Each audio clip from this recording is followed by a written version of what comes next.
રાજ્યમાં આગામી 2 દિવસ કમોસમી વરસાદ. હવામાન વિભાગે જાહેર કરી આગાહી. રાજ્યમાં ઠંડીના ચમકારા વચ્ચે માવઠાની આગાહી કરવામાં આવી છે, ત્યારે ફરી એક વખત ધરતીપુત્રો પણ ચિંતાના વાદળો છવાયા છે. આ કમોસમી વરસાદની આગાહીથી ખેડૂતોની ચિંતામાં વધારો થયો છે. દક્ષિણ પૂર્વીય અરબી સમુદ્રમાં અપર એર સર્ક્યુલેશન સિસ્ટમ સક્રિય થઈ છે. સાયક્લોનિક સર્ક્યુલેશનને લીધે ગુજરાતમાં હળવો વરસાદ વરસી શકે તેવી આગાહી હવામાન વિભાગ દ્વારા કરવામાં આવી છે.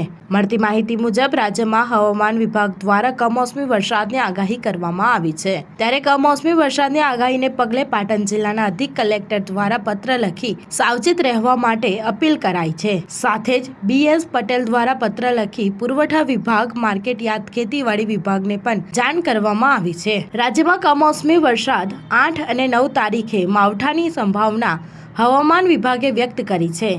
સાથે જ માર્કેટયાર્ડમાં આવતો સમગ્ર સામાનને સુરક્ષિત રાખવા માટે પત્ર લખવામાં આવ્યો છે. તેમજ સસ્તા અનાજની દુકાનમાં આવતો પુરવઠાનો માલ પણ ગોડાઉનમાં યોગ્ય જગ્યાએ રાખવા અપીલ કરવામાં આવી છે. અત્રે ઉલ્લેખનીય છે કે હાલ ગુજરાતમાં ધીરે ધીરે ઠંડી વધી રહી છે અને ઠંડુ હવામાન શિયાળુ પાક માટે અનુકૂળ હોય છે, પરંતુ તેની વચ્ચે હવે કમોસમી વરસાદની આગાહીએ ખેડૂતોની ચિંતામાં વધારો કર્યો છે. Star news 7 Patan.